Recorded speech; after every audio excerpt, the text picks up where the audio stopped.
हरे कृष्णा हरी बोल. आता मंगलाचरण झालेलं आहे. आता आपण आजचा उर्वरित अध्याय दुसरा जो सांख्ययोग कालपासून पाहत आहोत त्याच्यामध्ये काल आपण 36 श्लोक बघितलेले आणि उर्वरित 37 पासून आपण आता आरंभ करणार आहोत. त्याआधी आपण भगवंत चरणी वंदन करूयात. इस्कॉनचे संस्थापक श्रील प्रभुपाद यांचे चरणी देखील नम्र वंदन करूयात आणि आपला उपक्रम जिथून चालू झालेला आहे असे श्री नाम निष्ठादास प्रभूजी यांच्या चरणी देखील नम्र वंदन करून वर्गामध्ये उपस्थित सर्व साधकांचे भक्तांचे स्वागत आहे, वंदन आहे. हरे कृष्णा हरी बोल. आता श्लोक क्रमांक 37 पासून बघूया की 36 पर्यंत काल आपण काय जाणून घेतलं की भगवंतांनी उपदेश द्यायला आरंभ केलेला आहे. अतिशय जीवनामध्ये जे काही संकल्प विकल्प येतात, काय योग्य आहे काय अयोग्य आहे त्यावरती मार्गदर्शन भगवंत आपल्याला करून देत आहेत. आणि मग आता कालपर्यंत आपण काय जाणून घेतलं की आत्म्याची अमरता जाणून घेतली आहे. कशा प्रकारे भगवंतांनी देह कसा अनित्य आहे, अशाश्वत आहे आणि हा जो प्रवास आहे तो आत्मा अमर आहे, मग अच्छेद्य. ज्याप्रमाणे मग आत्म्याचा छेद करता येत नाही, कापता येत नाही, असं सर्व वर्णन आपण जाणून आता जो 37वा श्लोक आहे तो पठण करते. हतो वा प्राप्स्यते स्वर्गै जित्वा वा भोक्ष्यसे महीम तस्मादुत्तिष्ठ कौन्तेय युद्धाय कृतनिश्चयः. अनुवाद आहे, हे कौंतेया, रणभूमीवर तू मारला जाशील आणि तुला स्वर्ग प्राप्ती होईल किंवा तू विजयश्री प्राप्त करून पृथ्वीचं साम्राज्य उपभोगशील, म्हणून दृढ निश्चय होऊन उठ आणि युद्ध कर. हरे कृष्णा. आता इथे भगवंत सांगतायत की युद्धामध्ये लढताना जो योद्धा धारातीर्थी पडतो मग त्याची कीर्ती होते, त्याला मोठमोठे मान सन्मान मिळतात आणि तो अमर होतो. आणि म्हणून तुला युद्ध तर करावंच लागेल, तू पळालास तर तुला नरक यातना होतील. आणि युद्ध करता करता मारला गेलास तर तुझी सर्व जगामध्ये आठवण ठेवली जाईल, पण जर युद्धामध्ये पाठ दाखवलीस तर तुझी निंदा नालस्ती होईल. आणि मग युद्धामध्ये जिंकून जिवंत राहिलास तर मग या पृथ्वीचं राज्य तू उपभोगशील. अशा प्रकारे म्हणून मग काय भगवंत सांगत आहेत की तू उठ आणि युद्धाला तयार हो. जरी तुझी अशी अवस्था द्विधा असली तरी तुझं युद्धाचं सामर्थ्य कमी होईल. का बरं? तर मन दृढ असेल तरच तू युद्ध जिंकशील, असे ते भगवंत सांगत आहेत. आणि संकल्प रूपी शक्तीच कुठेतरी व्यक्तीला जिंकायला, विजयी करायला मदत करते. आता भगवंत समत्व योगाबद्दल सांगून देत आहेत, तो श्लोक बघूया. सुख दुःखे समे कृत्वा लाभ लाभौ जया जयौ ततो युद्धायुज्यस्व नैवं पापमवाप्स्यति. हरे कृष्ण. सुख अथवा दुःख, लाभ अथवा हानी, जय अथवा पराजय याचा विचार न करता तू युद्धासाठी म्हणून युद्ध कर. असं केल्याने तुला पाप लागणार नाही. ज्याप्रमाणे आपण पाहिलं होतं पहिल्या अध्यायामध्ये अर्जुनाने कशा प्रकारे जी काही कारणं दिली होती त्याच्यामध्ये त्यांनी काय सांगितलं होतं की कुठेतरी त्याला पापी भावना वाटत आहे.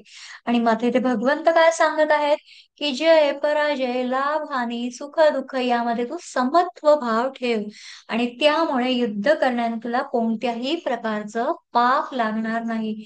आणि अशा या समत्व भावामुळे तू त्या पापाच्या पलीकडे जाशील. आणि ही सुख दुःख जी बाहेरून आलेली आहेत त्यांना जोपर्यंत अंतरंगामध्ये स्थान देत नाही तोपर्यंत तुझ्यावर काहीही परिणाम होणार नाही. अंतरंगामध्ये केवळ आणि केवळ काय असतो? आनंदच असतो. आता सुखाचं दुसरं टोक काय आहे?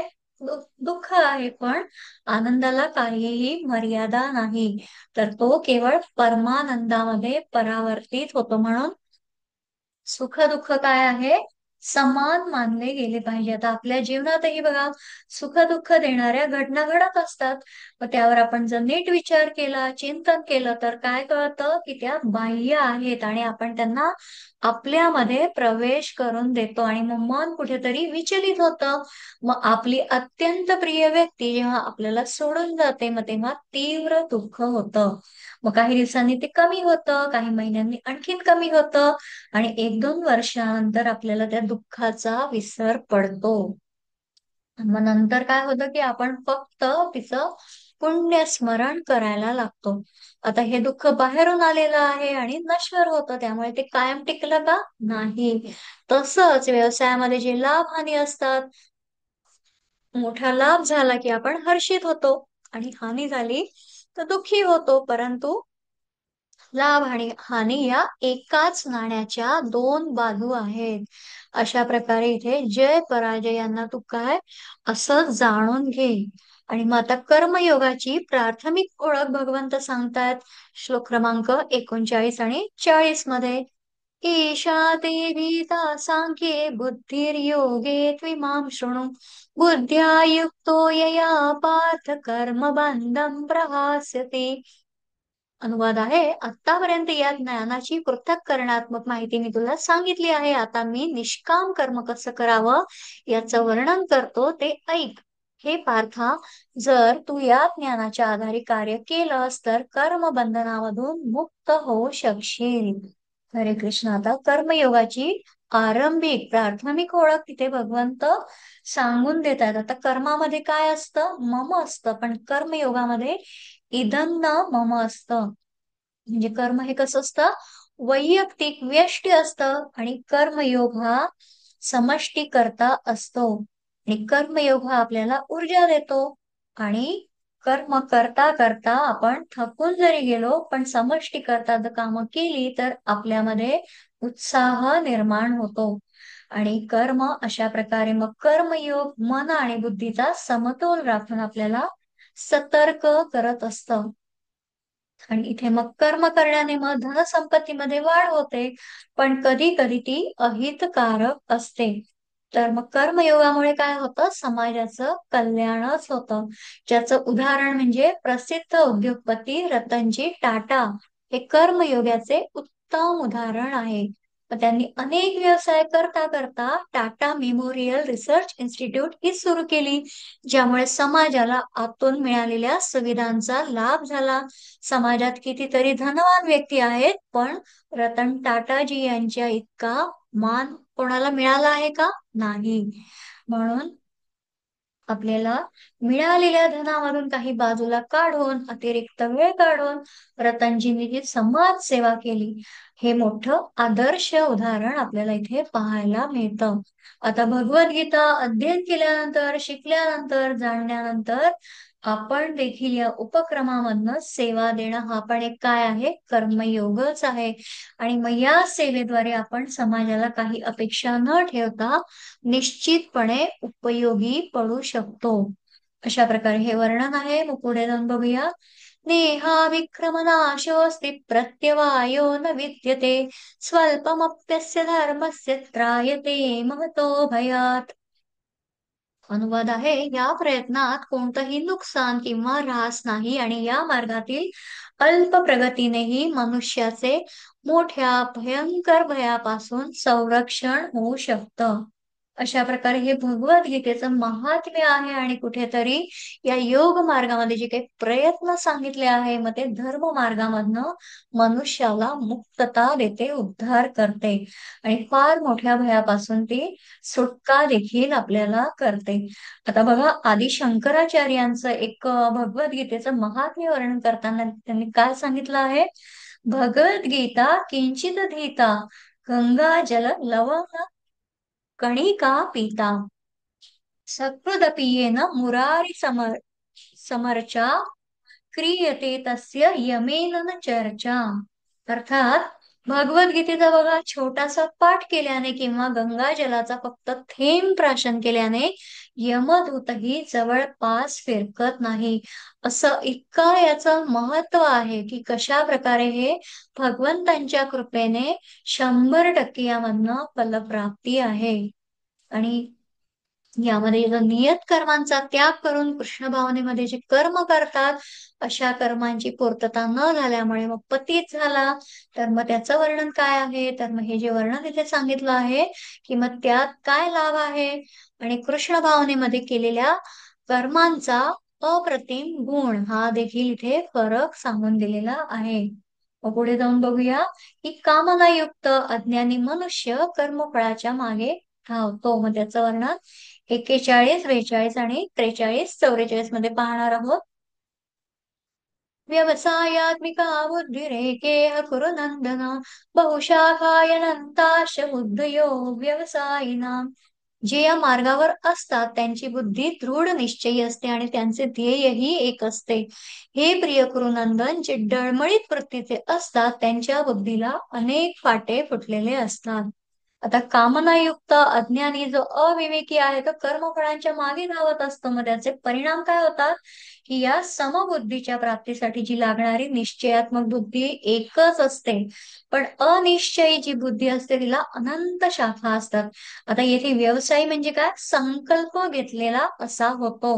मग दृढ निश्चयी किंवा निश्चयात्मक बुद्धीला व्यवसायित्मक असं व्यवसायात्मिका असं म्हटलेलं आहे. मग ज्यांची बुद्धी अशी नसते मग ते नेहमी दोलायमान म्हणजे द्विधा मनस्थितीत असतात, असं इथे वर्णन आहे. आणि चैतन्य चरितामृतामध्ये देखील सांगितलं आहे, श्रद्धा श्रद्धे विश्वास कहे सुदृढ निश्चय, कृष्णे भक्ती कैले सर्व कर्म कृतहय. श्रद्धा म्हणजे उदात्त गोष्टींवर दृढ विश्वास. आणि जेव्हा मनुष्य या कृष्ण भावना भावीमध्ये कर्म करू लागतो, मग भौतिक जगाशी संबंधित असलेल्या त्या वंश परंपरा, मानवता, राष्ट्रीयता इत्यादींच्या प्रती त्याने कोणतंही कर्तव्य करण्याची विशेष अशी गरज राहत नाही. आणि मग त्याच्यामध्ये जी काही शुभ अथवा अशुभ कार्यांमुळे सकाम कार्यामध्ये तो मग्न होतो. आणि अशा प्रकारे हे इथे वर्णन आहे. पुढे जाऊन बघूया श्लोक क्रमांक 42.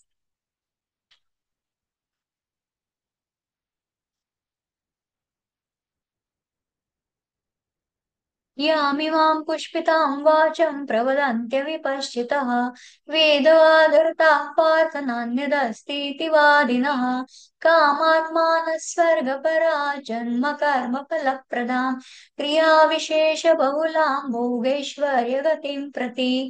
अनुवाद आहे, अल्पज्ञ लोक वेदांमधील अलंकारिक शब्दांवर अत्यंत आसक्त असतात, कारण त्यात स्वर्गाप्रत उन्नत होण्याकरता निरनिराळी सकाम कर्मे, त्यापासून मिळणारा चांगला जन्म, शक्ती इत्यादींना मान्यता देण्यात आली आहे. ऐश्वर्यशाली जीवन आणि इंद्रिय तृप्तीची इच्छा असल्यामुळे ते म्हणतात की याहून अधिक महत्वपूर्ण असं काहीही नाही. 42 आणि 43 मध्ये जे सांगितलं आहे वर्णन, की कशा प्रकारे हे जे भौतिक जगतामध्ये भोगांमध्ये रमलेले असतात आणि मग कर्मफळाची स्तुती करणाऱ्या त्यांना वेद वाक्यांची ज्यांना आवड आहे, ज्यांच्या मते काय, स्वर्ग हीच श्रेष्ठ मिळवण्यातोही वस्तू आहे, त्यांना असं वाटत असतं की स्वर्गाहून दुसरी अशी श्रेष्ठ कोणतीही गोष्ट नाही. असे ते अविवेकी लोक असतात. अशा प्रकारची जी पुष्पित म्हणजे इथे यामिमाम पुष्पिताम वाच म्हणजे पुष्पित म्हणजे काय, दिखाऊ दंभ शोभायुक्त भाषा बोलत असतात. आता 43 मध्ये काय सांगितलंय की युद्धाला जे उभे आहेत त्यांना मृत्यूदंड देऊन तू क्षत्रिय धर्माचं पालन कर. मग तू स्वतःसाठी विचार न करता तुझ्या प्रजेचा सुखाचा कुठेतरी विचार कर. आणि तू जे विचार करतो ते सर्व भोग आणि ऐश्वर प्राप्तीकडे नेणारे आहे. म्हणजे निश्चयात्मक बुद्धीनेच तू तुझे अंतिम ध्येय साध्य करू शकशील. अशा प्रकारे इथे जे वर्णन केलेलं आहे, पुढे जाऊन पाहूया श्लोक क्रमांक 44. भोगैश्वर्य प्रसक्तानां तया करुत चेतसां व्यवसायात्मिका बुद्धी समाधौ न विधीयते. जे लोक इंद्रिय तृप्ती आणि भौतिक ऐश्वर्यात अत्यंत आसक्त झालेले आहेत आणि या गोष्टींमुळे जे मोहग्रस्त झालेले आहेत त्यांच्या मनामध्ये भगवंतांच्या भक्तिपूर्ण सेवेचा दृढ निश्चय होऊ शकत नाही. आता बघा, दृढ निश्चयासाठी काय आवश्यक आहे की या भौतिक ऐश्वर्यामध्ये अनासक्ती. आता काही विद्यार्थी बघा, ज्याप्रमाणे परीक्षेत कमी मार्क मिळाले तर निराश होतात. त्यांना सांगावं लागतं की हरकत नाही, पुढल्या वेळी निश्चयपूर्वक आणखीन मेहनत करू शकशील. यश अपयशी तू चिंता न करता आपलं कर्तव्य करत राहावं. आणि भगवद्गीता देखील हेच शिकवते. आणि इथे भगवंत सांगतायत की हे अर्जुना, ही जी भोग आहे, आसक्ती आहे, यांचा विचार असणाऱ्यांकडे भगवंत प्राप्तीची निश्चयात्मक अशी बुद्धी नसते. आणि तू त्यातून बाहेर पड आणि आपलं कर्तव्य कर्म कर. आणि मग आता 3 गुणांच्या पलीकडे जाण्याचा मार्ग श्लोक क्रमांक 45 मध्ये भगवंत सांगत आहेत, तो पाहूया. त्रैगुण्य विषया वेदा निस्त्रैगुण्यो भवार्जुन निर्द्वंद्वो नित्य सत्वस्थो निर्योग क्षेम आत्मवान. अनुवाद आहे, वेद प्रामुख्याने भौतिक प्रकृतीच्या 3 गुणांचं विवेचन करतात. हे अर्जुना, या 3 गुणांच्या पलीकडे स्थित हो, सर्व द्वंद्वांमधून मुक्त हो आणि लाभ आणि रक्षण यांच्या काळजीतून मुक्त होऊन आत्मपरायण हो. म्हणजे आत्मपरायण होण्यासाठी या 3 गुणांच्या पलीकडे जाण्याची मार्ग इथे सांगितला आहे. आता वेदांमध्ये 3 गुण कसे काम करतात याचं वर्णन येतं आणि मग त्या 3ही गुणांच्या पलीकडे जा. अगदी सत्वगुण प्रधान व्यक्तीला देखील अहंकार असू शकतो. कशा प्रकारे की तो कशी पुण्य कर्म करीत आहे. तमोगुणामुळे तर आळस येतो. रजोगुण तर अति महत्वाकांक्षामध्ये कारणीभूत असतो. आणि म्हणून मग मनातील जी काही द्वंद्व आहेत त्यामधून तू मुक्त हो. अशा प्रकारे हे इथे वर्णन आहे. आणि पुढे जाऊन बघूया. यावानर्थोदप्पाने सर्वतः संप्लुतोदके तावान सर्वेषु वेदेषु ब्राह्मणस्य विजानतः. अनुवाद आहे, लहान विहिरीद्वारे होऊ शकणारी सर्व कार्ये मोठ्या जलाशयाकडून त्वरित होऊ शकतात. त्याप्रमाणे ज्याला वेदांमागचा हेतू माहित आहे त्या ज्ञानी मनुष्याला वेदांशी संबंधित असलेली सर्व कार्ये सहजपणे प्राप्त होतात. हरे कृष्णा. आता इथे जीव काय सांगितलं आहे, भगवंतांचे अंश आहे म्हणून जीवाने कृष्ण भावनेचं पुनरुज्जीवन करणं हे वैदिक ज्ञानाची परमोच्च पूर्णावस्था आहे. तरी श्रीमद भागवतामध्ये देखील त्याची पुष्टी केलेली आहे की बघा, जो मनुष्य पवित्र नामाचं स्मरण करतो मग त्याला नीच कुळामध्ये जन्म असला तरी तो आत्मसाक्षात्कारासारख्या सर्वोच्च अवस्थेमध्ये स्थिर आहे. आणि मग अशा मनुष्याने वैदिक विधिविधानानुसार सर्व प्रकारचे यज्ञ आणि तप केले पाहिजे. सर्व तीर्थस्थळांमध्ये अनेक वेळा स्नान करून त्याने वेदांचे अध्ययन केले पाहिजे. असा मनुष्य आर्यवंशीयांमध्ये सर्वोत्तम मानला जातो. पण आता बघा, मनुष्याने केवळ कर्मकांडांवर आसक्त न राहता वेदांचं प्रयोजन जाणण्यापरी इथपर्यंत तरी बुद्धिमान असणं आवश्यक आहे. आणि कुठे ना कुठे या इंद्रियांच्या संयमाचा विचार करणं आवश्यक आहे. आणि अशा प्रकारे मग हा इथे आपल्याला हा श्लोक काय सांगून देतो की स्वतःला भगवंतांकडे सोपवून दे आणि आपलं कर्तव्य कर्म कर, परिणामांची चिंता करू नकोस. आणि मग पुढे जाऊन बघूया. कर्मण्येवाधिकारस्ते मा फलेषु कदाचन मा कर्मफल हेतुर्भुर्मा ते संगोऽस्त्व कर्मणि. तुझे नियत कर्म करण्याचा तुला अधिकार आहे पण कर्मफलांवर तुझा अधिकार नाही. तुझ्या कर्मफलास तू कारणीभूत आहेस असं कधीही समजू नकोस. तसे तुझे कर्तव्य न करण्यामध्येही तू आसक्त होऊ नकोस. आता बघा, आपण 46 मध्ये काय जाणलं की सर्व बाजूंनी परिपूर्ण अशा जलाशयाची प्राप्ती झाली तर छोट्या मोठ्या खड्ड्यामधील पाण्याची मनुष्याला गरज असते का? नसते. तसंच जे वेद शास्त्र इत्यादींना सखोलपणे जाणणाऱ्या या ब्रह्मज्ञानी व्यक्तींना वेदांची काही गरज नसते. आणि हे समत्व ज्यांना समजलं मग त्या मार्गावरती जातात आणि वेदांची, ज्याप्रमाणे विशाल सागरामध्ये पाण्याचे अनेक प्रवाह गेल्यावर त्या छोट्या प्रवाहाची गरज भासत नाही, कुठेतरी रूपक इथे सांगितलं आहे. आणि मग सर्व वेदांचं सार काय आहे तर समबुद्धीच आहे. आणि म्हणून समत्व बुद्धीने तू आपलं कर्तव्य कर्म कर.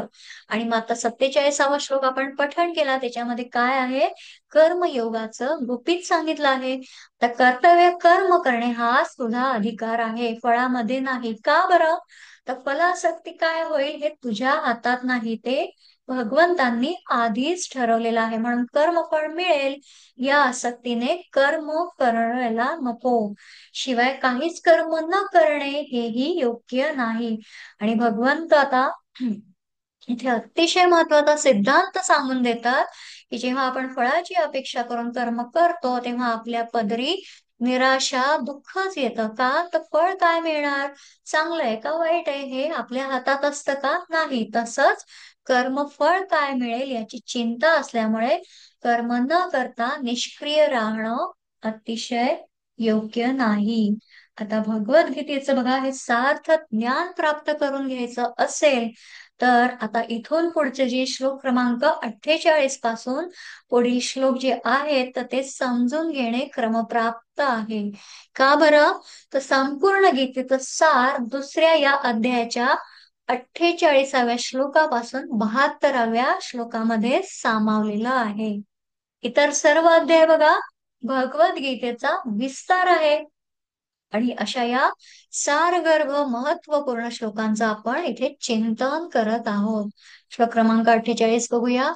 योगस्थ कुरु कर्माणि संगं त्यक्त्वा धनंजय सिद्ध्य सिद्ध्यो समो भूत्वा समत्वं योग उच्यते.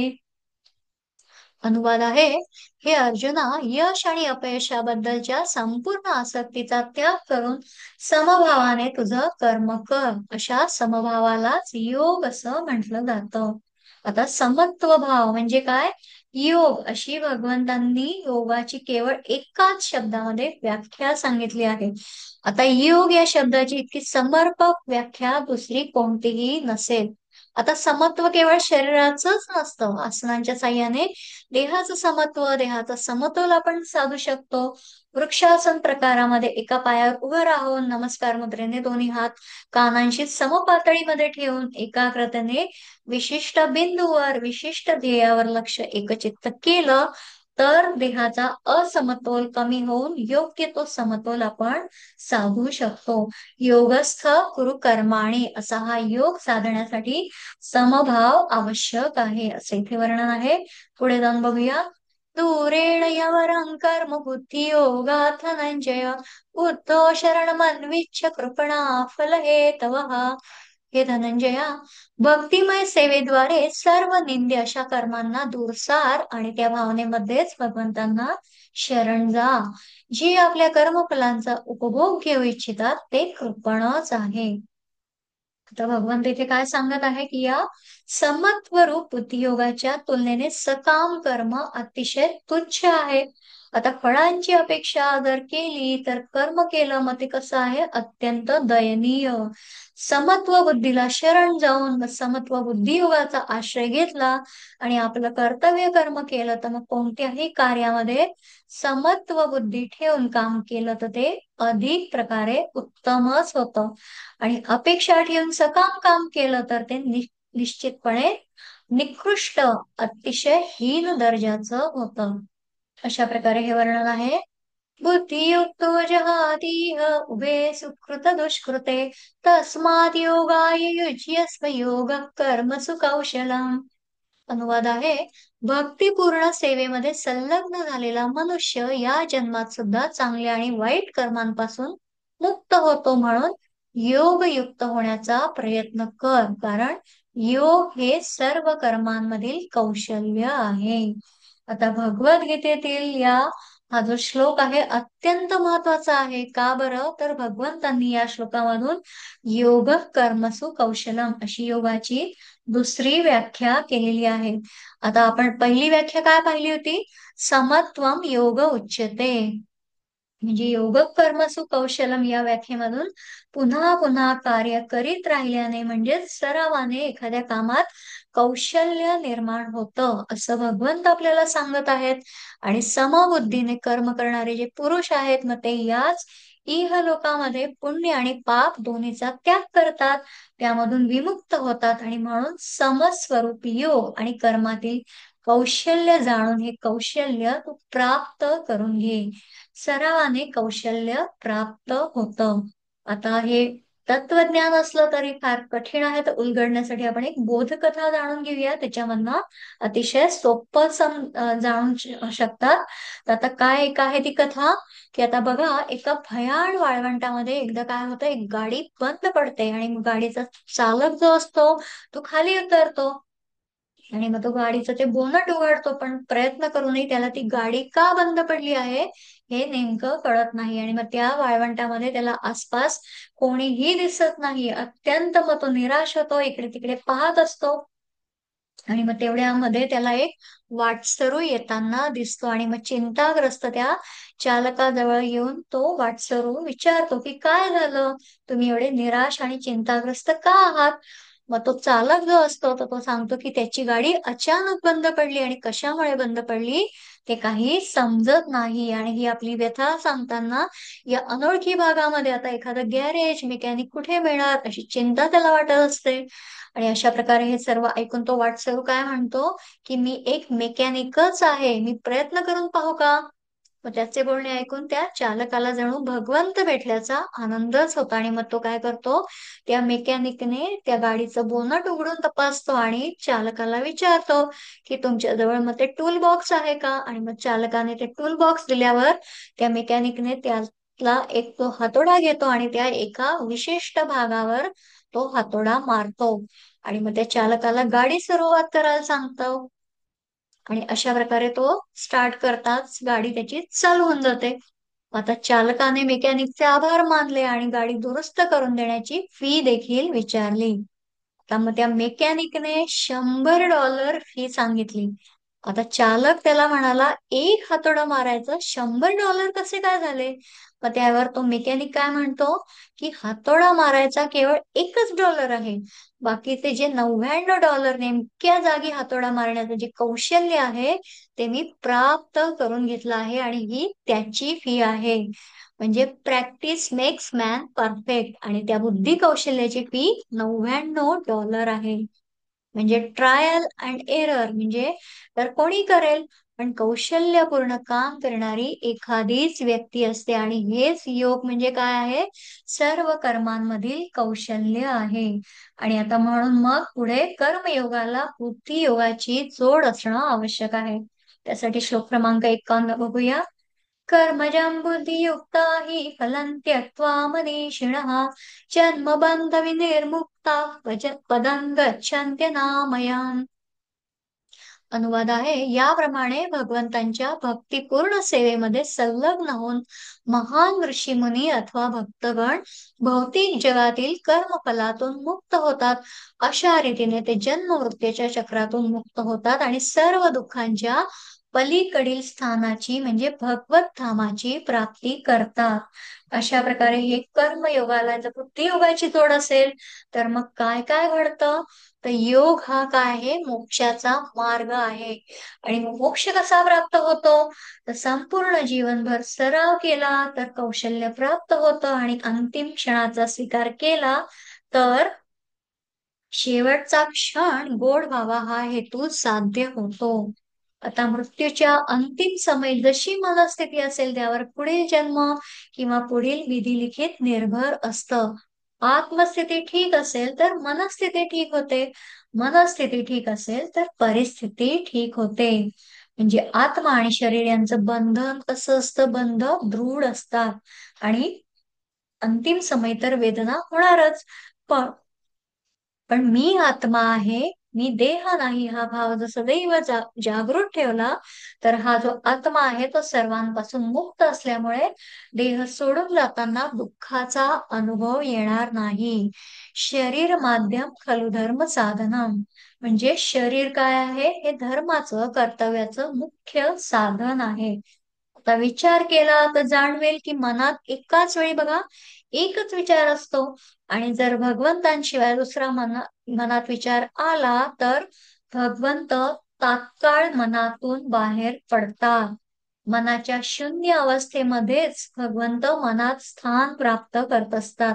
म्हणून निरंतर ध्यान धारणेने मनात केवळ भगवंतांचाच विचार करणं आवश्यक आहे.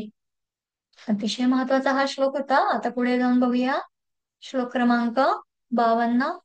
यदा ते मोहकलिलं बुद्धिर्व्यतितरिष्यति तदा गन्तासि निर्वेदं श्रोतव्यस्य श्रुतस्य च. अनुवाद आहे, जेव्हा तुझी बुद्धी या मोहरूपी घनदाट अरण्याच्या पार होईल तेव्हा तू हे जे सर्व काही ऐकलेलं आहे आणि जे सर्व काही ऐकावयाचं आहे त्याबद्दल, त्या सर्वांबद्दल उदासीन होशील. आता उदासीन होणं म्हणजे काय? उदास होणं का नाही, अलिप्त वैरागी वृत्ती. ज्याप्रमाणे बघा, जनक राजा असूनही वैरागी वृत्तीचे होते. आपण आपल्याला माहिती आहे की छत्रपती शिवाजी महाराजांना श्री समर्थांनी श्रीमंत योगी म्हणून संबोधलं होतं. धन मोह निर्माण करतं आणि या मोहामधनं बाहेर पडणं कठीण असतं. आता छत्रपती शिवाजी महाराज बघा, श्रीमंत असूनही या मोहातून बाहेर पडून योगी बनलेले. प्रभू रामचंद्रांचं उदाहरणही आठवूया की कशा प्रकारे बघा, राज्याभिषेकाच्या सोहळ्याची तयारी सुरू होती, पण पित्याने दिलेल्या वचनांचं पालन करण्यासाठी हे सर्व संघ परित्याग केला. मग वनवासी झाले आणि विरागी होऊन प्रभू श्रीरामांनी 14 वर्षांसाठी वनवासाला जायला निघतात. मग या कालावधीमध्ये सीतामातेचं अपहरण, वानर सेना, रावणवध असं रामायण घडलं. तरी देखील अयोध्येच्या जनतेला प्रभू रामचंद्र परत येईपर्यंत त्या प्रसंगांची कल्पनाही नव्हती. का? तर प्रभू रामचंद्रांनी सर्व संकटे स्वतः झेलली होती. आणि त्याप्रमाणे आपण जेव्हा रामनवमी साजरा करतो, तेव्हा त्या निमित्ताने प्रभू रामचंद्रांच्या एका तरी आदर्श गुणाचं ग्रहण करण्याची, नेहमी आत्मसात करण्याची वृत्ती ठेवायला हवी. का बरं? तर या मोहरूपी दलदलीमधनं बाहेर पडायचं असेल तर आपली ही जी बुद्धी आहे तर ती जागृत ताळ्यावर असली पाहिजे. आणि भरपूर संपत्ती असताना देखील मालकी हक्काचा भाव सोडून द्यायला हवा आणि विश्वस्ताचा भाव स्वीकारता आला पाहिजे, की जे काही आहे ते भगवंतांचं आहे आणि मी कुठेतरी त्यांचा एक विश्वस्त म्हणून इथे पाहत आहे. अशा प्रकारे इथे वर्णन आहे. श्रुती विप्रतिपन्ना ते यदा स्थास्यति निश्चला समाधावचला बुद्धिस्तदा योगमवाप्स्यति. अनुवाद आहे, जेव्हा तुझे मन वेदांच्या डौलदार अलंकारिक भाषेने विचलित होणार नाही आणि जेव्हा ते आत्मसाक्षात्कारामध्ये समाधीस्थ होईल, तेव्हा तुला दिव्य भावनेची प्राप्ती होईल. अशा प्रकारे जी भावना वर्णन केली आहे. तर भगवद्गीता कसं आहे, मुळात एक मात्र ग्रंथ आहे जो युद्धभूमीवर सांगितला गेला. बघा किती विलक्षणता आहे. आणि बाकी इतर ग्रंथांचं आपण जर जाणून घेतलं तर मग ते वनांमध्ये, उपवनांमध्ये, कुठे नदीच्या काठी, कुठे हिमालयाच्या गुफेमध्ये किंवा अशा इतर ठिकाणी त्यांची निर्मिती झालेली आहे. आता आपलं पण आयुष्य बघा कसं एक युद्धभूमी आहे. कशा प्रकारे आज नेटची समस्या होती, किती वेळा क्लासमधनं बाहेर पडावं लागलं. आणि हे छोट्या छोट्या गोष्टींमधनं आपण या युद्धभूमीच आहेत. आपल्याला हर क्षण आपल्याला परीक्षाच असते. रात्रंदिन आम्हा युद्धाचा प्रसंग. या उक्तीनुसार आयुष्याच्या युद्ध संग्रामामध्ये भगवद्गीता मात्र आपली तारणहार आहे. आणि जेव्हा आपली बुद्धी स्थिर आणि निश्चल होईल तेव्हा हा योग आपोआप प्राप्त होईल. आता हे सर्व वर्णन ऐकून इथे भगवंतांच्या या उपदेशाने अर्जुनाला आनंद झाला आणि उत्सुकता देखील कुठेतरी वाटली. आणि मग अर्जुनाने आता स्थितप्रज्ञाबद्दल भगवंतांना विचारलेलं आहे. अर्जुन उवाच स्थित स्थितप्रज्ञस्य का भाषा समाधिस्थस्य केशव स्थितत्ति किं प्रभाषेत किमासीत व्रजेत किम. अर्जुन म्हणाला, हे कृष्ण, ज्याची भावना अशी समाधिस्थ झाली आहे त्याची लक्षणे काय आहेत? तो कसा आणि कोणत्या भाषेत बोलतो? तो बसतो कसा आणि चालतो कसा? अशा प्रकारे स्थितप्रज्ञाबद्दल अर्जुनाने प्रश्न केला आहे. आणि बघा, अर्जुनाचे तर मुळात आपल्यावर खरोखरच अनंत उपकार आहेत. का बरं? तर त्याच्या निमित्ताने आपल्याला भगवंतांच्या उपदेशामधून जीवनाची योग्य अशी दिशा सापडत आहे. आणि म्हणून इथे अर्जुन विचारत आहे की स्थितप्रज्ञाचं लक्षण काय आहे? तो बसतो कसा, चालतो कसा, बोलतो कसा? थोडक्यात स्थितप्रज्ञाचं वागणं कसं असतं ते सांगावं. आणि आता भगवंत क्रमाक्रमाने मग हे स्थितप्रज्ञाची लक्षणं सांगून देतात.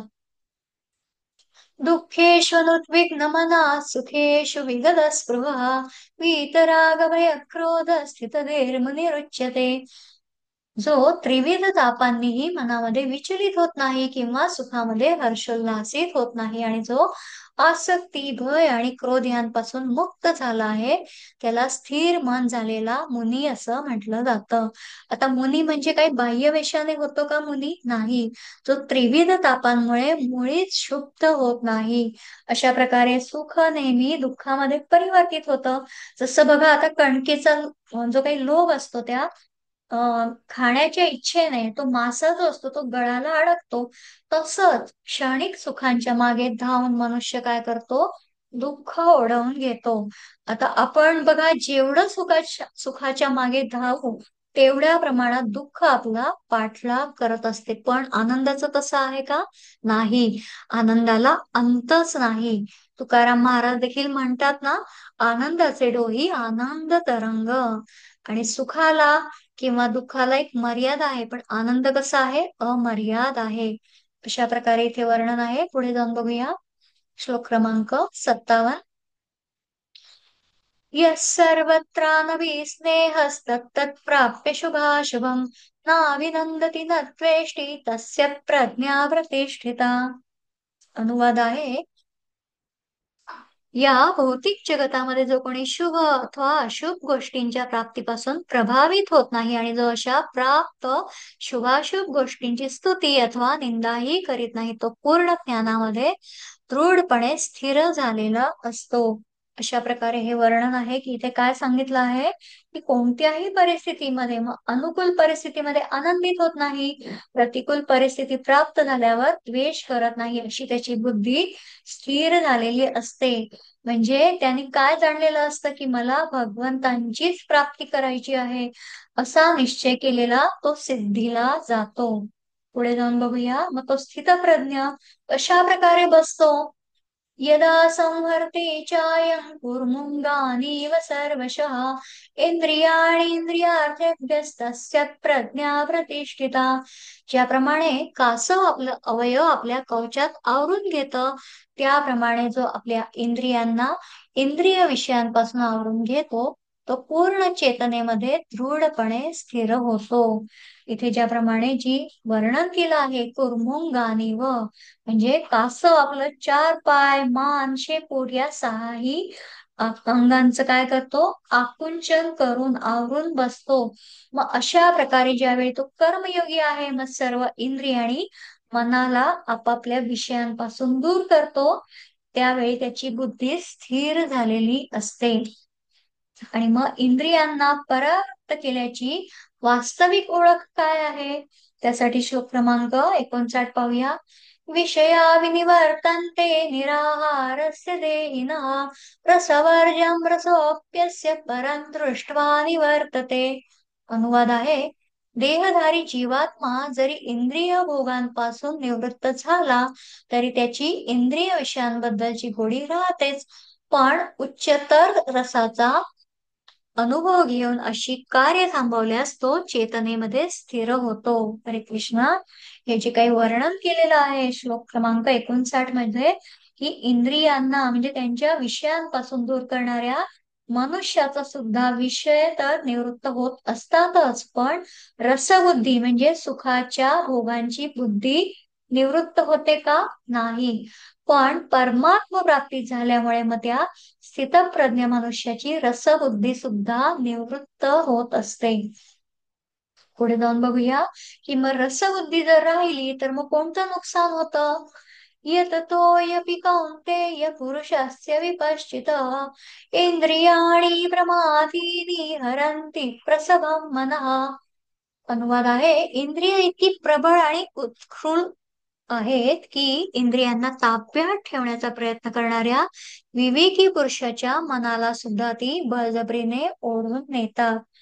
की इथे काय सांगितलं आहे की ही रसबुद्धी राहिल्यामुळे साधनपरायण विवेकी मनुष्य सुद्धा ही जी बळकट इंद्रिय आहेत, दांडगी आहेत, तर त्या काय करतात? मनाला बळजबरीने विषयांकडे ओढत असतात. आणि मग या रसबुद्धीला घालवण्यासाठी काय करायला आवश्यक आहे? तर मग इथे ध्यान योगाची जी सुरुवात आहे, तर मग ते जाणून घेऊया. तानि सर्वाणि संयम्य युक्तासित मत्परः वशे हि यस्येन्द्रियाणि तस्य प्रज्ञा प्रतिष्ठिता. अनुवाद आहे, जो इंद्रियांना पूर्णपणे वश करून त्यांचं संयमन करतो आणि आपली भावना माझ्यामध्ये दृढपणे स्थिर करतो, त्याला स्थिर बुद्धियुक्त मनुष्य असं म्हटलं जातं. तर इंद्रियांचं संयमन आणि त्याबरोबर भगवंतांचं चिंतन देखील आवश्यक आहे. मग यम नियमांबरोबर ध्यान धरणं जरुरी आहे आणि मग ते साध्य करण्यासाठी आसन प्राणायाम यांची आवश्यकता आहे. आणि हेच अष्टांग योगामध्ये देखील आहे. भगवद्गीता कसं आहे, योग शास्त्र आहे. अशा प्रकारे इथे वर्णन आहे. श्लोक क्रमांक 62. ध्यायतो विषयान् पुंसः सङ्गस्तेषूपजायते संगात् संजायते कामः कामात् क्रोधो विजायते. अनुवाद आहे, इंद्रिय विषयांचं चिंतन करीत असताना मनुष्याची त्या विषयांच्या ठिकाणी आसक्ती वाढत जाते आणि अशा आसक्तीपासून काम उत्पन्न होतो आणि कामापासूनच क्रोधाचा उद्भव होतो. कशा प्रकारे मग इथे जो वर्णन केलं आहे की इंद्रिय विषयांचं हे चिंतन जर करत राहिलो, आता बघा चिंतन म्हणजे आता think of the devil and devil is there, अशी इंग्रजीमध्ये जी काही म्हण आहे त्याप्रमाणेच आसक्ती आणि कामना यांचं आहे. जशी आता एखाद्या गोष्टीची आसक्ती होते, मग त्याच वेळी मनामध्ये त्याच्या प्राप्तीची सुद्धा कुठेतरी कामना निर्माण होते. आणि मग या कामनेची पूर्ती मनाप्रमाणे झाली नाही तर मग काय होतं, क्रोध येतो. व क्रोधामुळे मूढभाव किंवा अविवेक निर्माण होतो. आणि पुढे अजून वर्णन काय केलेलं आहे, क्रोधात् भवति सम्मोहः सम्मोहात् स्मृतिविभ्रमः स्मृतिभ्रंशात् बुद्धिनाशो बुद्धिनाशात् प्रणश्यति. आता मनात क्रोध निर्माण झाला की आपला मनावर संयम राहत नाही. आपण बोलू नये ते बोलतो आणि नंतर पश्चाताप होतो. आता क्रोध ही मनामधील सुप्तावस्था आहे, मग ती उफाळून आली की मनुष्य कसा अविवेकी होतो. मग त्यामुळे त्याला स्मृतिभ्रंश होतो आणि तो बुद्धिनाशासाठी कारणीभूत होतो.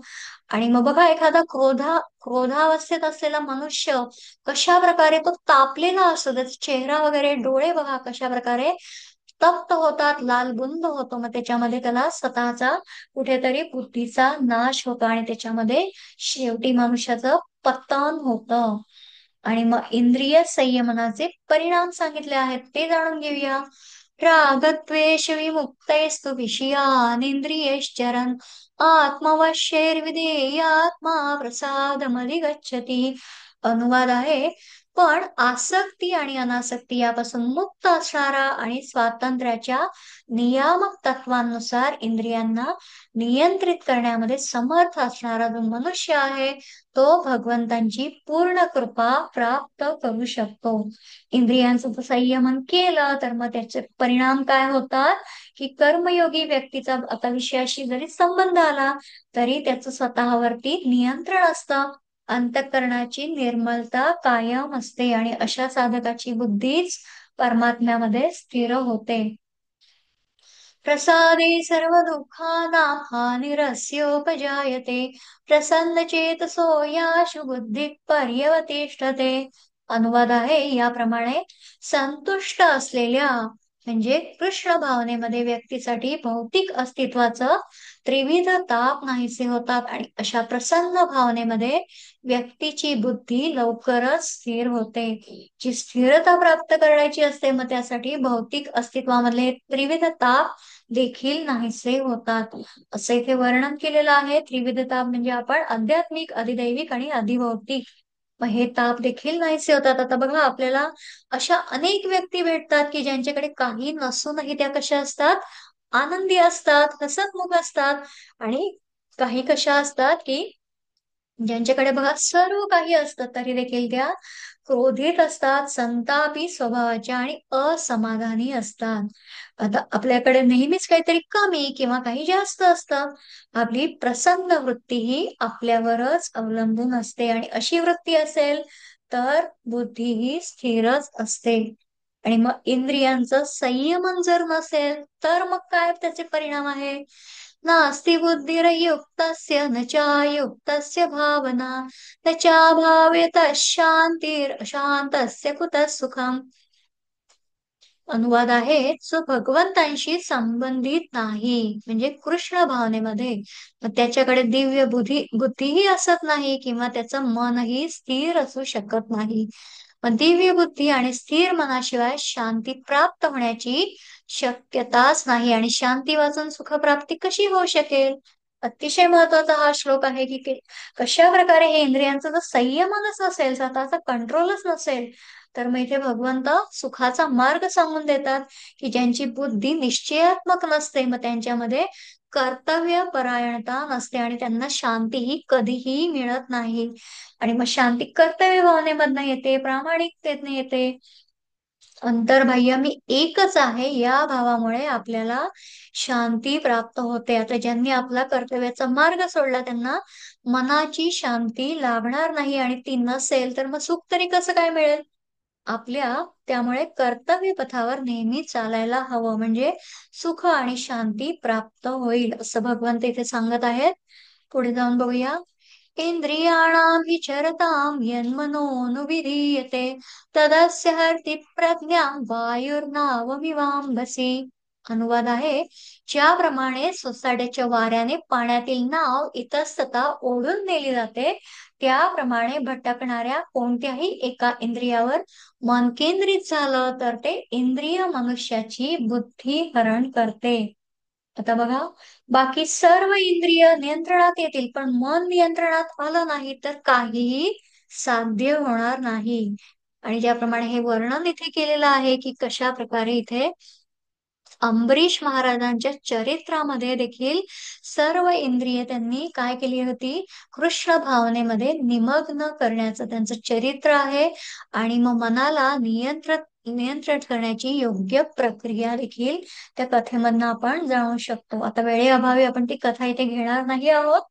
आणि मग मनावर संयम तर प्रथम आवश्यकच आहे. आता केवळ इंद्रियांवर संयम म्हणजे एखाद्या वृक्षाची केवळ पाने खुडल्याप्रमाणे आहे, आणि त्याचं मूळ जोपर्यंत नष्ट होत नाही तोपर्यंत मग तो वृक्ष जिवंत राहील आणि त्याला नवीन नवीन पानं फुटतच राहतील.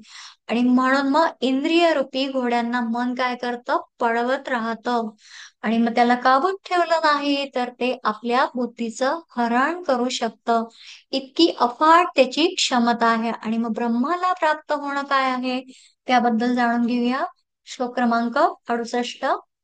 तस्माद्यस्य महाबाहो निगृहीतानि सर्वशः इंद्रियार्थेभ्यस्तस्य प्रज्ञा प्रतिष्ठिता. म्हणून हे महाबाहो, ज्याची इंद्रिये विषयांपासून नियंत्रित केलेली असतात त्याची बुद्धी निश्चितपणे स्थिर झालेली असते. आता इंद्रियांचा निग्रह झाला कि मग त्याची बुद्धी स्थिर होते. आणि आपल्या विजयाचा सर्वात मोठा हा महामार्ग इथे सांगून दिलेला आहे. आणि मग त्याच्यामधनं कुठेतरी हे आचरण आध्यात्मिक गुरूंच्या मार्गदर्शनाखाली केलं तर हा योग साधता येतो. आणि मग पुढे जाऊन बघूया. या निशा सर्वभूतानां तस्यां जागर्ति संयमी यस्यां जागृती भूतानि सा निशा पश्यतो मुनेः. अनुवाद आहे, सर्व जीवांची जी रात्र असते ती आत्मसंयमी मनुष्याच्या जागृतीची वेळ असते, आणि सर्व जीवांची जी जागृतीची वेळ असते ती आत्मनिरीक्षण करणाऱ्या मुनीची रात्र असते. हरे कृष्ण. अतिशय महत्वाचा हा श्लोक आहे. हे आता बघा, आता व्यवहारातलं उदाहरण घेऊया म्हणजे जेणेकरून हे उलगडायला अजून सोपं होईल. आता बघा, आपल्या सर्वांना भगवद्गीता जाणून घेण्याची, अध्ययनाची, चिंतनाची उत्सुकता आहे, जिज्ञासा आहे, आणि आपण त्यासाठी आपला बराच वेळ नियमितपणे देत असतो. पण इतर बऱ्याच लोकांमध्ये ही उत्सुकता जागृत होत नाही, म्हणजे त्यांना हे आपलं काम नाही असंच वाटतं. आणि पारमार्थिक दृष्ट्या असे लोक काय आहेत, झोपलेले आहेत. आणि मग भगवंतांपासून विमुख होणं हे रात्री सारखं आहे. आणि संयमी मनुष्य मात्र अशा वेळी जागा असतो. आता आपण सर्वजण बघा या इस्कॉनच्या माध्यमातून गीता जाणून घेण्याचा प्रयास करत आहोत, म्हणजे आपण काय करत आहोत, जागे आहोत. जे लोक भोगांच्या प्राप्तीमध्येच व्यग्र आहेत, मग ते तत्वतः झोपलेले आहेत. असा हा मूलभूत फरक आपण आजच्या काळाशी निगडीत घेतलेला आहे. आणि गीता अभ्यासामध्ये आपण व्यग्र असतो तेव्हा छोट्या छोट्या गोष्टींचा देखील आपल्यावर काहीही परिणाम होत नाही. म्हणजे आपण इतरांच्या कृतींमुळे आपल्या आनंदावर बाधा येऊ देत नाही. असं हे अतिशय महत्वाचं आहे की कशा प्रकारे भौतिक कर्म करणारा मनुष्य या आत्मसाक्षात्काराच्या बाबतीत निद्रिस्त असल्यामुळे मग विविध प्रकारच्या या इंद्रिय सुखांच्याच मागे धावत असतो आणि त्याला त्या निद्रावस्थेमध्ये कधी आनंद कधी दुःख वाटत असतं आणि मग त्यामुळे तो त्याच्यामध्ये कधीच सुखी नसतो. अशा प्रकारे हे वर्णन आहे. पुढील श्लोक घेऊया.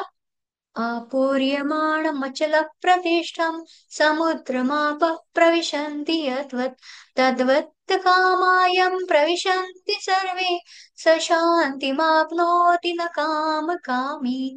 अनुवाद आहे, ज्याप्रमाणे समुद्र हा नेहमी भरत असूनही शांत असतो त्याप्रमाणे जो मनुष्य समुद्रात अव्याहतपणे प्रवेश करणाऱ्या या नद्या रूपी इच्छांच्या प्रवाहाने विचलित होत नाही, तोच केवळ शांती प्राप्त करू शकतो. आणि अशा इच्छा तृप्त करण्यासाठी जो झगडतो त्याला शांती प्राप्त होत नाही. हरे कृष्ण. अतिशय महत्वाचा श्लोक आहे की कशा प्रकारे समुद्राचं उदाहरण दिलेलं आहे. बघा, आपण पावसाळ्यामध्ये जेव्हा अतिशय सर्व नद्या वाहत असतात आणि त्या प्रवास कुठेतरी त्या विशाल समुद्राकडे जात असतो, पण समुद्र कसा असतो, तिथे स्थिर असतो, शांत असतो आणि तो आपली मर्यादा देखील ओलांडून जात नाही. आणि हे जे वर्णन केलेलं आहे मग इथे, ज्याप्रमाणे इतर जे भौतिक जगतामध्ये जे काही पूर्ण इंद्रियांच्या याच्यामध्ये कुठेतरी इंद्रिय तृप्ती करण्याची जी प्रवृत्ती असते, भोगांची सातत्यपूर्ण जी कामना करत असतात, मग त्यांना या परमशांतीचा अनुभव येत नाही. अशा प्रकारे इथे वर्णन केलेलं आहे. आणि पुढे जाऊन भगवंत काय सांगत आहेत. विहाय कामान्य सर्वान् पुमांश्चरति निःस्पृहः निर्ममो निरहंकार शांतीमधिगच्छति. अनुवाद आहे, ज्या मनुष्याने इंद्रिय तृप्तीच्या सर्व इच्छांचा त्याग केला आहे, जो निस्पृह अथवा इच्छारहित जीवन जगत आहे, ज्याने पूर्णपणे स्वामित्वाच्या भावनांचा त्याग केला आहे, ज्याच्या ठिकाणी मिथ्या अहंकार नाही, तोच केवळ वास्तविक शांती प्राप्त करू शकतो. हरे कृष्ण. वास्तविक शांती प्राप्त करण्यासाठी भगवंत तीन गोष्टींबद्दल सांगत आहे. आता स्पृहा रहित म्हणजे असा मनुष्य बघा, थोडी आनंददायक गोष्ट जरी घडली तरी त्या खुशीमुळे उत्तेजित होत नाही. पुढे सांगितलं आहे की ममता रहित. आता ममता रहित याचा अर्थ काय, की ज्याला प्रेम नसते असं नाही, तर जो मोह रहित आहे असा. आता अर्जुनाला बघा स्वकीयांचा मोह होता. पुढे तिसरं उदाहरण दिलेलं आहे, अहंकार रहित म्हणजे ज्यांच्याकडे सतत मीपणाचा भाव असतो, हे मी केले, माझ्यामुळे घडले किंवा माझे आहे असे यांचे विचार असतात, ते अहंकारी असतात. आणि मग जेव्हा अशा अहंकाराचा त्याग होईल तेव्हाच पूर्ण रूपाने शांती प्राप्त होईल. म्हणजे आपली बुद्धी, रूप, मिळवलेलं धन, उत्तम वस्त्र इत्यादी हे कायमस्वरूपी आहेत का? नाही. मग आपल्या बरोबरच नष्ट होणार आहेत. मग त्यांचा अहंकार बाळगणं देखील योग्य नाही. आणि अशा अहंकारापासून मुक्त होऊन, मोहातून बाहेर निघून आणि आशा आकांक्षांपासून दूर होऊनच आपण शांती प्राप्त करू शकतो. आणि मग अंतिम श्लोक मध्ये काय सांगितलं आहे. एषा ब्राह्मी स्थिती पार्थ नैनां प्राप्य विमुह्यति स्थित्वा स्यामन्तकालेऽपि ब्रह्म निर्वाण मृच्छति.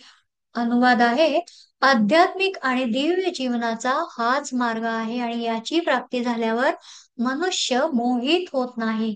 मृत्यूच्या शेवटच्या क्षणीही जर एखादा याप्रमाणे स्थित असेल तर तो भगवत धामात प्रवेश करू शकतो.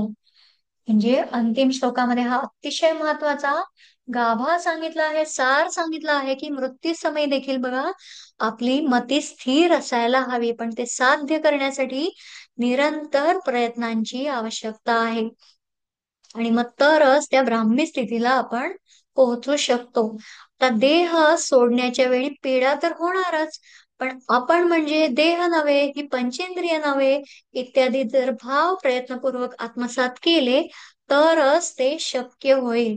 आता थोड्याशा वेदनेने देखील आपण कळवळतो किंवा काही लोक कसं चालू आहे असं जरी विचारलं तर ते आपल्या दुःखांची लांब लचक यादीच सांगायला सुरुवात करतात. आता आपण दुःखी कष्टी अवस्थेमध्ये जर मृत्यू पावलो तर पुढील जन्मी देखील तेच दुःख कष्ट पदरात पडतात. आता शरीराचे कष्ट, देहाचे कष्ट म्हणजे आत्म्याचे नाही, हे जाणून घेतलं पाहिजे. आपण अंतकाळी देखील स्थिरमती राहून मग त्या ब्राह्मी स्थितीला प्राप्त होऊ शकतो. थोडक्यात सारांश काय आहे की ब्राह्मी प्राप्तीसाठी समग्र भगवंतांची प्राप्ती आपोआप होते. का बरं? तर समग्र परमात्मा ब्राह्मीची प्रतिष्ठा आहे. आणि मग त्यासाठी काय आवश्यक आहे? तर माझे काही नाही हे स्वीकार केल्यानंतर मनुष्य निर्मम होतो. मला काही नको हे स्वीकार केल्याने मनुष्य निष्काम होतो. आणि मला आपल्यासाठी काहीही करायचं नाही हे स्वीकार केल्याने मनुष्य निरहंकारी होतो. आणि असा भाव जीवनात असायला हवा, तसं आचरण असायला हवं. आणि अशा प्रकारे या अध्यायाचा इथे सारांश आपण जाणून घेतला आहे. आणि अशा प्रकारे हा द्वितीय सांख्य योग अध्याय इथे संपन्न होत आहे. झालेली सेवा भगवंत चरणी अर्पण करूयात. हरे कृष्णा हरी बोल. रेकॉर्डिंग थांबवत आहे.